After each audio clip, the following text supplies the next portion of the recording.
television set. We take a picture of the television set, got a white line. It's a test. It is 5 o'clock and we're going to bring our work session to order for May 12th. And we are going to begin with item number 1, which is Summer City Council meeting schedule. There's Nick.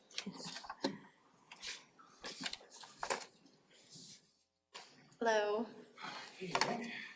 How are you?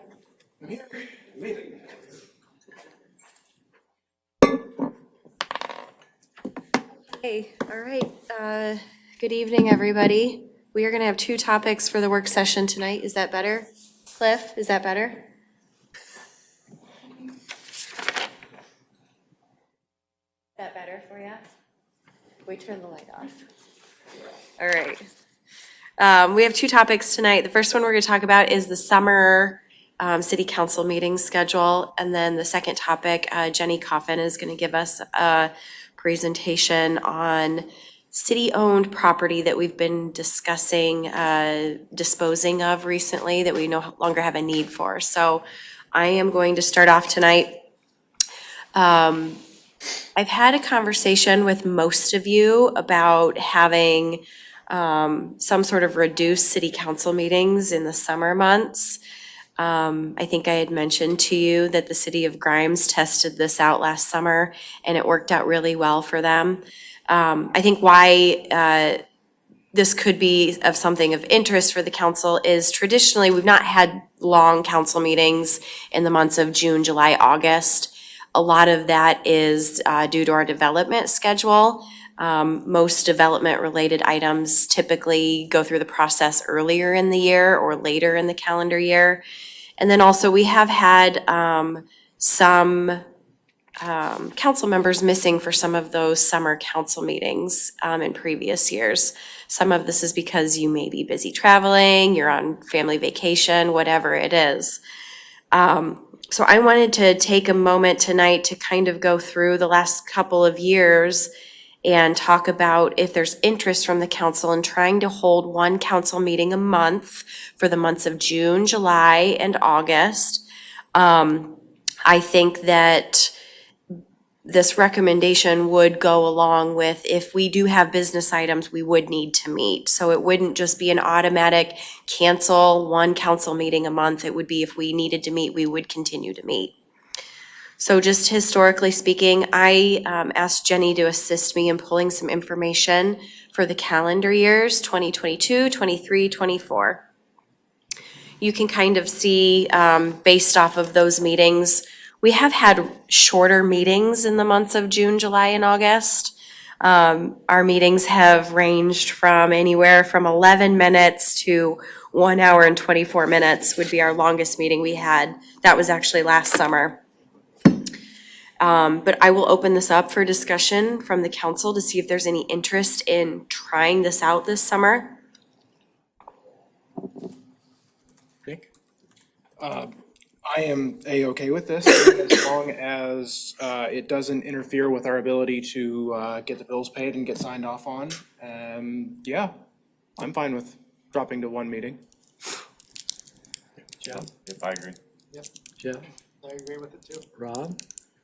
I guess I'm a slight lean towards no, just to be available. I mean, looking at last year, and I don't remember, I mean, half an hour's minimum is pretty common, and I do think it's important to hit on a routine.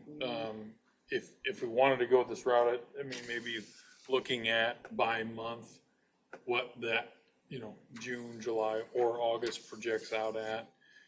But like I said, I'm not a strong advocate. I just, the best case scenario, 3 meetings it will save is the risk of the issues that it might cause, I guess, which are probably minimal too, but. And we can come together for special meeting if we need to easily. We can. I think what would make it easiest is if you just had all the meetings on your calendar so that if we need to call a meeting, we don't have to call a special meeting, it's already scheduled. I will tell you of all of the months, well, first of all, we'd look at holding the first meeting of the month. Looking at the month of June, June is our year end for the fiscal year. I'm not sure we could skip having the last meeting in June. Excuse me. I think it'd be something we could attempt to do, but that one would be, I think, the most difficult.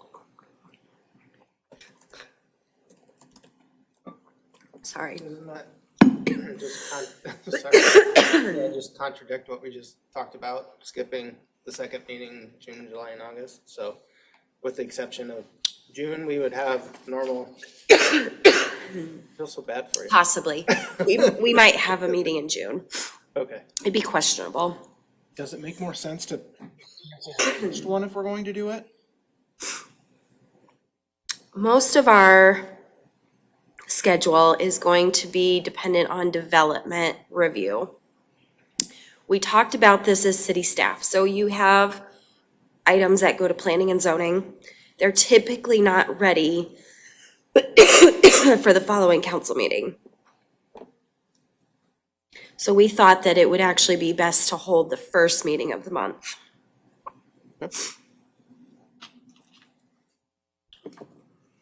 With just the exception in June because of the fiscal. And we may not need the second meeting, it's just, Yeah. So I know when I spoke with Chelsea too, I'm in favor of it as long as it doesn't, like Nick mentioned too, it doesn't negatively impact city operations or staff to be able to get things moved forward. So I will probably just keep it up personally on my schedule, and if we need the meeting, I'll show up, otherwise I won't, the second one, so. Yes.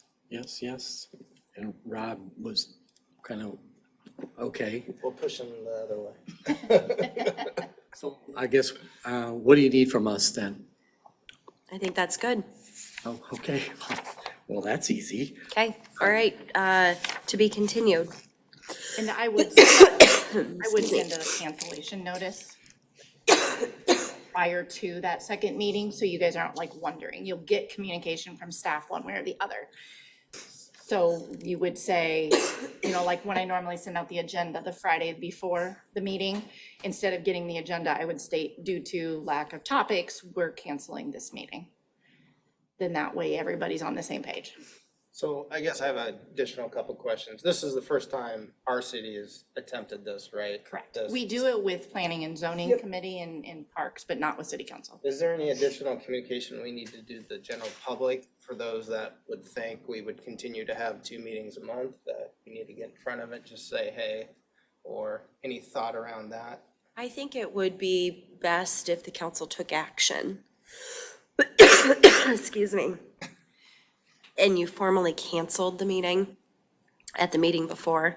So it Okay. would require staff to be prepared, as best prepared as possible.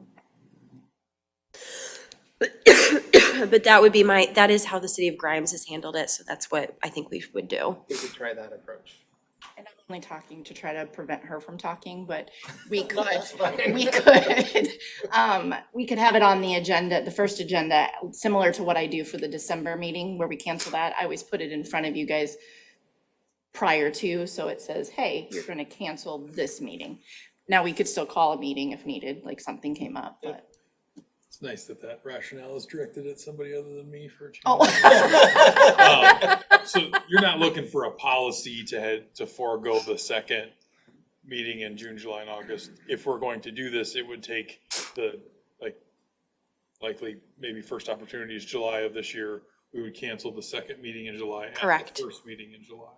Correct. Okay, that makes me feel a little better.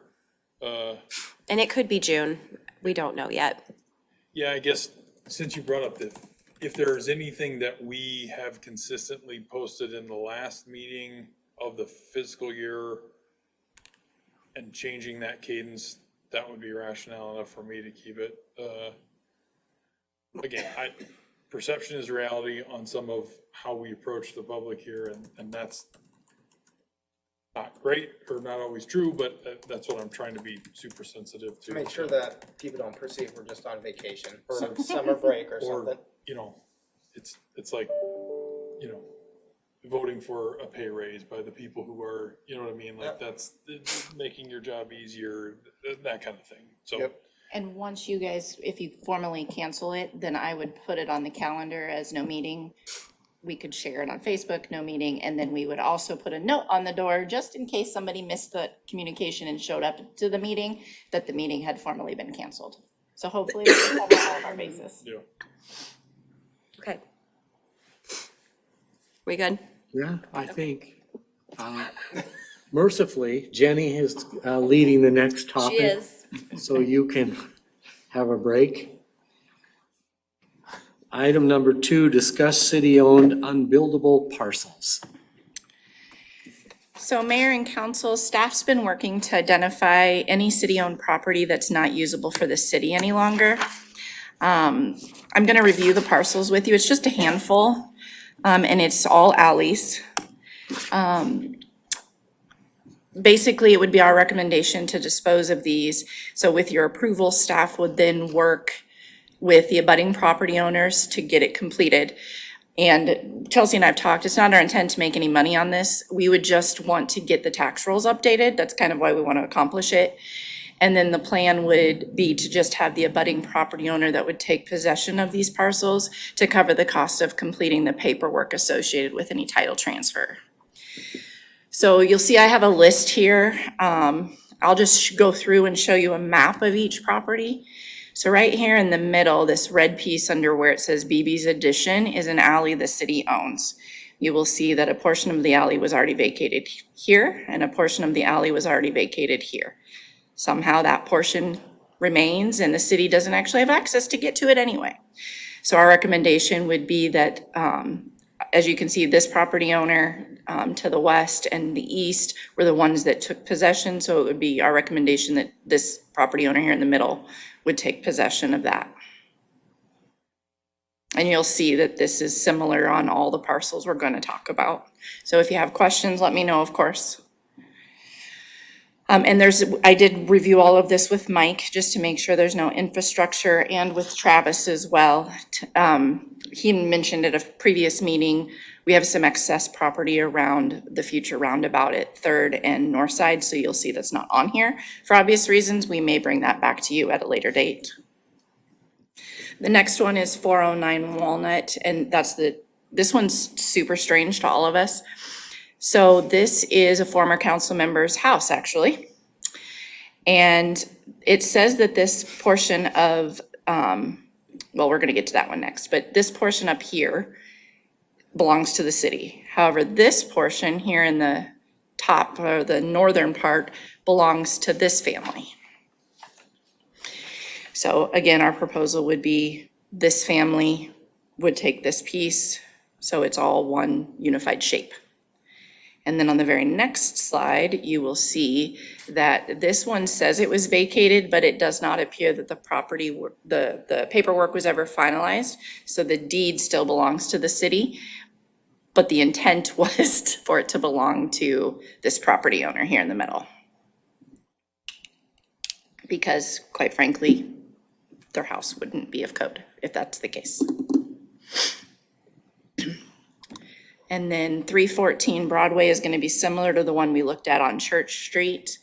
This section of the alley we would suggest going to this property owner here. So the alleys don't actually have addresses. The addresses I listed here are the addresses of the property owners we're suggesting we would approach about taking possession. And then 408 West Church is a little unique. So this is over just to the west of our building. This parcel, at some point in time, in talking with Travis and Mike, we think the idea was for some sort of additional buffer for the senior apartment complex that's up there on the hill. But they have ample buffer on their own property. There is some storm water here, but it's there's no infrastructure, no actual intakes or anything in this particular area. So we would propose it going to this property owner at 408 West Church. It's not really usable, but they would tie these together, so they could never sell them off again, if that makes sense.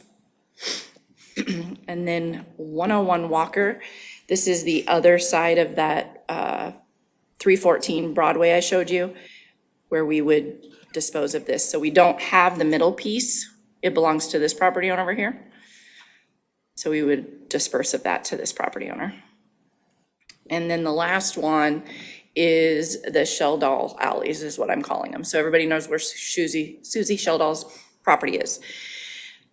And what we're proposing is that we would actually split these alleys in half. Half of it would go to Susie because she's expressed interest, and half of it would go to the vacant lot here because they've also expressed interest. And so anytime we have it where there's two abutting property owners and it makes sense, we would want to give them both the opportunity to take a portion. There is this middle piece that it does not belong to the city, but does not belong to any of these property owners, that I do believe Chelsea's talked with Susie about trying to get paperwork fixed on that. That would be a private matter outside of this. This is, So the yellow boxes are the two pieces that I'm talking about. that was the old garage, right, that we purchased? Yes, it's not there anymore. That's an old picture. And as part of this transaction, we would be working with Susie specifically for an easement. There's a sanitary line, and it's not gonna be perfect. I'm gonna trace it, but it comes in here and it kind of curves down through here. So our conversations with her might look a little different than the rest of the property owners, just because the city needs something in return. So Jenny, when you say you split that between the two property owners, essentially you just draw a line down the center of those yellow boxes, right? Correct. So I would extend that to maybe a couple others of these, and I don't mean to make it more complicated, but Yeah. I think that first one, it's hard to know from these pictures, and I think your logic, so first of all, there's no reason for us to keep most of these. This one, most prominently if we vacated on the other side, but, with the wording in there, I don't know where there are any, fence lines or the functional usage lands more than the other, but I do think maybe offering it to both neighboring. The only reason my suggestion was not that is so that the parcels can remain somewhat square. Yeah, So this property owner, so the alley used to run from here all the way down. And so the two property owners on either side of 214 are the ones that took possession of those alleys. This property owner's fence is right here, if you can see it. Or am I trying to trace to we'll Yep. call it the south okay. of that? And then what we can gather is there's a tree here and a tree here that belong to 214. And 214's been maintaining it just because of where this fence line is. I think they probably think they already own it. I would think that's probably true for literally all of these. Some of so, them, yes. And that's kind of why I would, we've had the conversations for other reasons with the Shelldalls and whoever owns the other property. Kind of approach it in a similar, not in a similar way, but I would hate for a neighbor who could have been affected by this or interested in this not to have had an opportunity. I recognize all I'm probably doing is adding a little work and the result's gonna be the same, but I think an ounce of prevention's worth a pound of cure here with some of these. The only one that maybe gives me a little bit extra, because most of these are narrow and logical, that one off of The door. closest to here. This one? Yeah. While unusable, people pay good money to live next to wooded lots, and we are maybe significantly increasing the value of what that would sell for, so this one may be And we did talk about here, so let me go back. Jenny, can you click off of that? I can't in that, but I am screen? going to a different place that I can. It's this one. You knew what you were talking about before you even got it I out. know. So this, and I can do a picture, an aerial view too, but so this is the parcel. So all of this land is owned by, I call it the senior apartments on the hill. 502 on Van Dorn actually owns this parcel and this parcel. This is Rose and Rich Taylor. And then this is the property owner that I was suggesting it go to. And again, the main reason is because of the proximity. Now, we could certainly, I talked with Mike, we could draw a line right kind of from that weird shape to here and give them the opportunity to as well. When you are physically looking at it, so let's go here. You're saying 502 is actually the full, that unlabeled lot? Yep, Okay. if the internet will cooperate.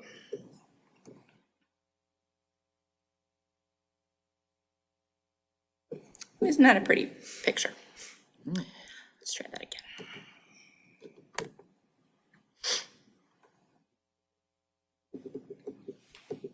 Yep, okay. We'll get there a different way.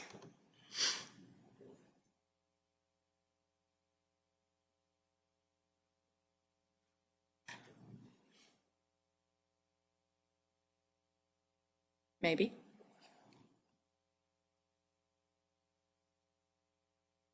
So while that's thinking about it, when you look at it here, unfortunately, I screenshotted it with that. So this is just literally a screenshot of the property. That's why I can't click off of that mirror.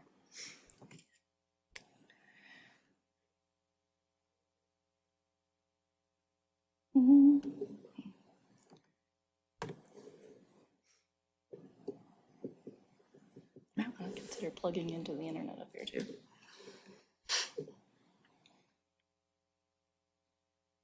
Okay, it's not gonna let me do anything from this screen either.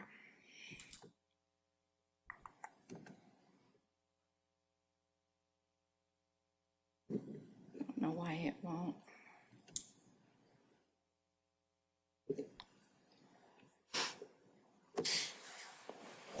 A better picture. A little more. Okay, that gives you a better view. Oh, okay. So it's this parcel right here. And so the house at 502 Van Dorn straddles both lots technically. And so again, it's just kind of a weird shaped lot. It looks like at some point maybe there was an alley here too. Can't say for sure. And so part of it was vacated to them. We have no access to that parcel. Really most of these we don't. They're in a mid-block surrounded by private property. Yeah, so I appreciate you guys bringing this up, because it's, the 1 in a million scenario where there's liability associated with us having that land that we have no functional use for. I'm glad we're talking about this, but this is probably another one where I sure would want 408 West Church and 502 West Van Dorn to have a option or to be made aware of the potential to take it on, because I hate for scenarios where this, we get the same answer from both. But again, I think that's the right thing to do. We can certainly take that approach. I don't know if others feel differently. Are there Has there any? been any interest from the senior apartments? They just have a lot larger space and they're not gonna wanna maintain it. I mean, we could, Yeah, but I it think just for based the on, same reasons. yeah. We certainly Giving could, everybody that abuts it a fair shake at it. yeah. So can you go back to Sheldall Alley, please? Absolutely. So is there a rush to do this? No. I mean, other than just cleanup work and getting it on the appropriate tax rolls would be the only thing, but no rush. Okay, so so there's a piece right in the middle there that is not city property. Correct. And who does that belong to? Someone that owned one of these parcels many, many, many years ago. And when this parcel here got sold, our alley part was vacated. So there was an alley that went this way too. So where you see the VAC, that whole alley was vacated, including that little red rectangle.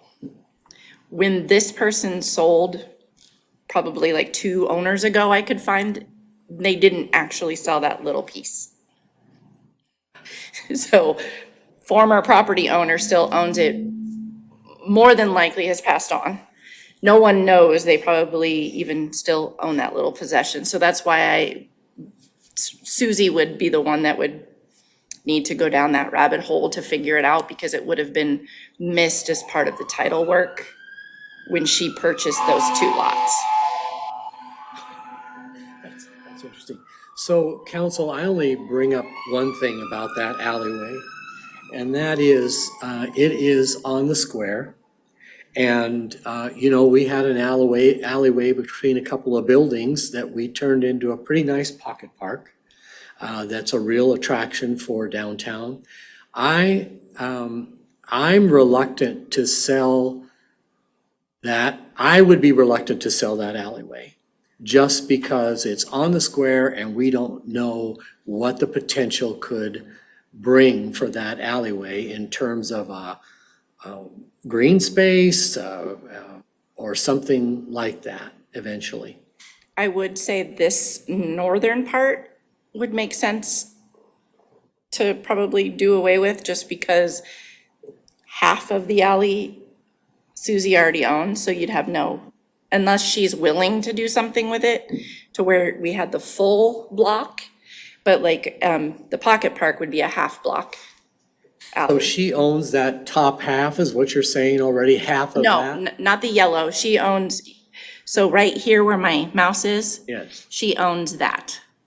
Mayor, I'm gonna add something. Yeah. With our purchase agreement with Susie Sheldall, we agreed to sell both parcels to her at no charge. She has to pay for an acquisition plat and a sanitary sewer easement, and she will be submitting that in the next few months, but that was a condition with our purchase agreement for that For garage taking down the building. shed. Does she get but she's not getting the whole thing, just half of it, right? She's entitled to all of it if the abutting property owner did not want the other half. Okay. I'm glad you brought that up. Yeah, I'm sorry. I thought I would chime in quick on that though. Okay. Never mind. Okay, what do you need from us then? Just the consensus that you would want staff to move forward at addressing all the abutting property owners Okay, and getting the ball rolling that way. okay, and so, the consensus for you is the 2 properties or all the properties with neighbors? Could you scroll through Yeah. so for me, and this one warrants a conversation. You want me to keep going? Yeah. I don't know that. Well, we're talking about, This parcel right here oh, belongs to, or this portion of this belongs to this property owner. So because there's 2 pieces in the same area, my recommendation was that this part of the, that we own, we would give it to this person.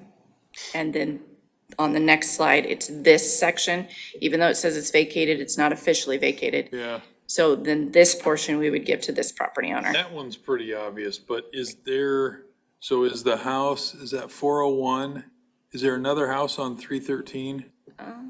Let me look. Or is that, Yeah, there's a house there.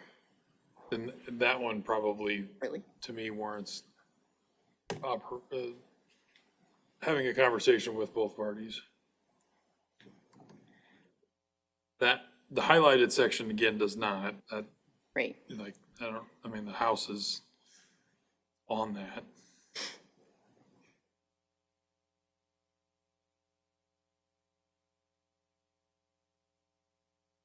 But yeah, Oh, I see. I mean, actually, can make an argument for 13 Walnut, 401 Walnut, and so you're saying 409 So it's this, owns, it's just this section right here. Yep. So yeah, 409 owns 409 owns this part. that? Yep.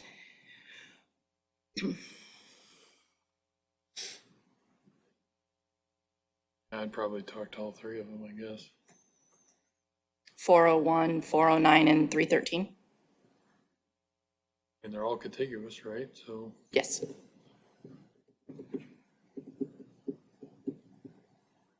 Okay, any others?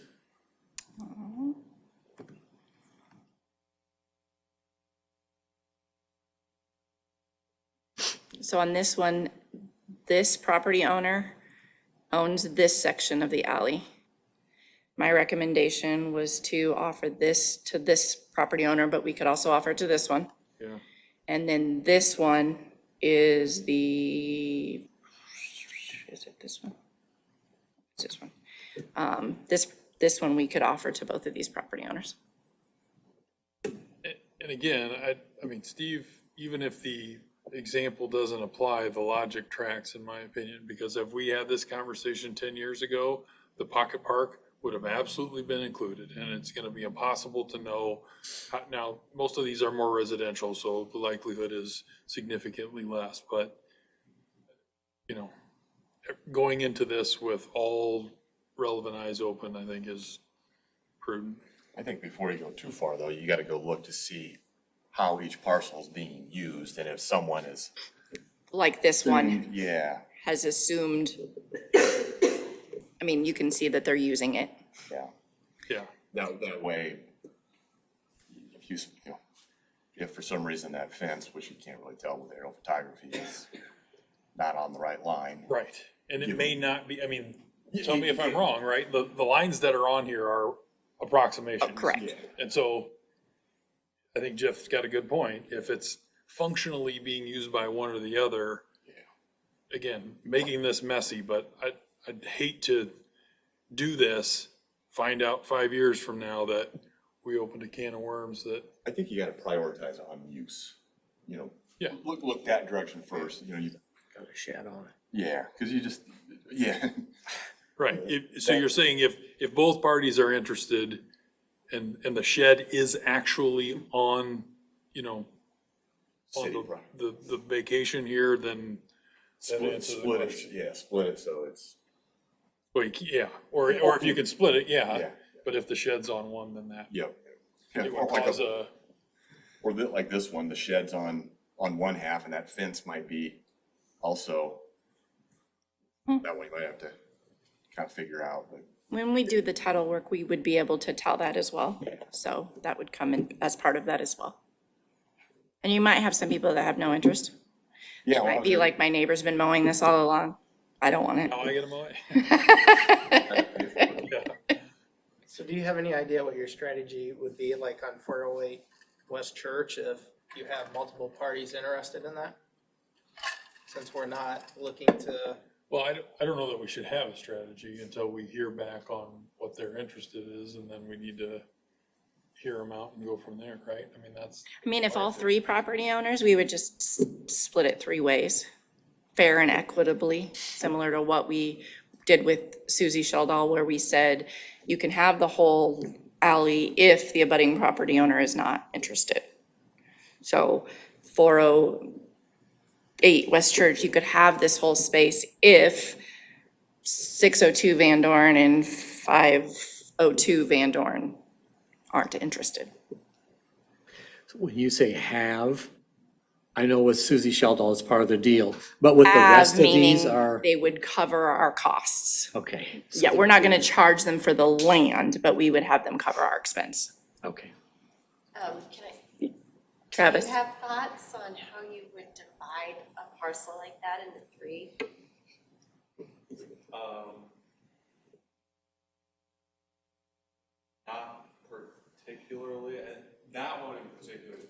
difficult. I think splitting alleys based on use probably makes the most sense. But for that one in particular, we would probably just have to look at where those properties meet that parcel and what makes the most sense.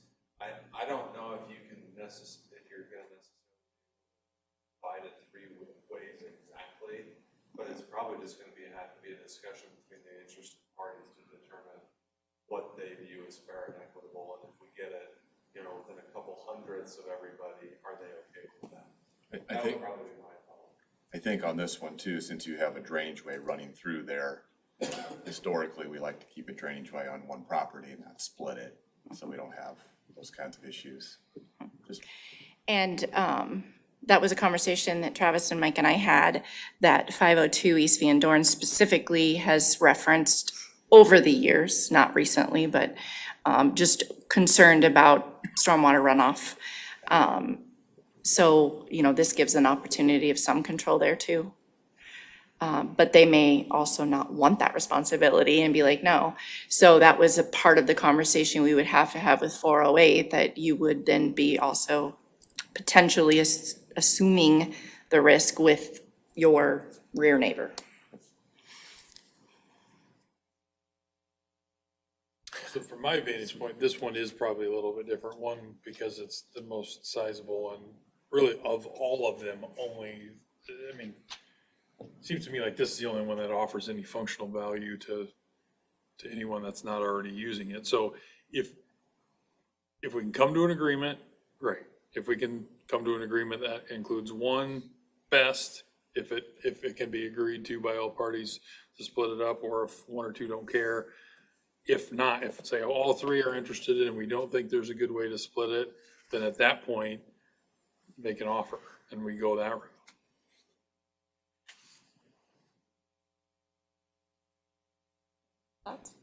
Is this, what's this acreage on this one? 0.26. Okay, yeah, so that's, And it is fairly wooded, isn't it? Yeah. Pretty dense. Could we engage interest, and if all three are interested, take bids, accept bids, and do a different process for that one? Okay. Well, if all three are first, is anybody interested? Yeah.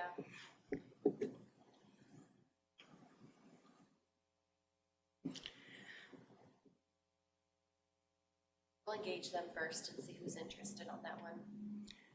Any others you want to look at again? No, so you're gonna repeat back to us what you're going to do, I certainly can. right?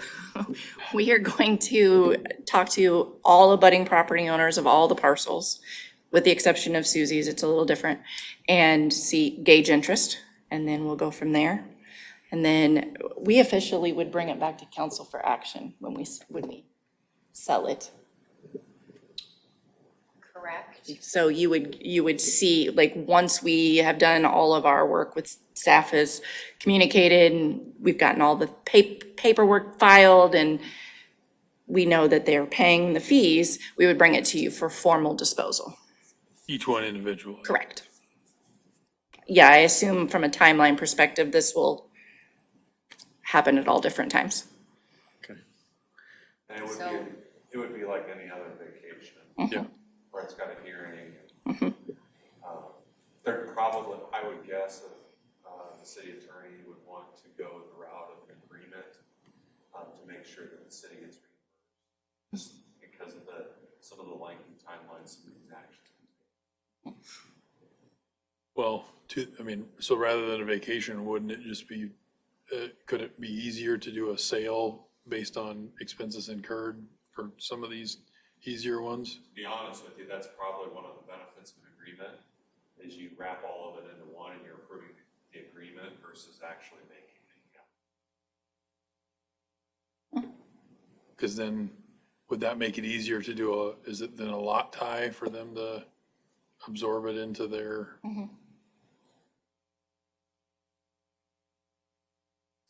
Okay, sounds good. That is all I had for you. Item number 3 is adjournment, and so I'll ask for a motion and then a second. So moved. All in favor, say aye. Any opposed, same sign. We are adjourned until 6 o'clock.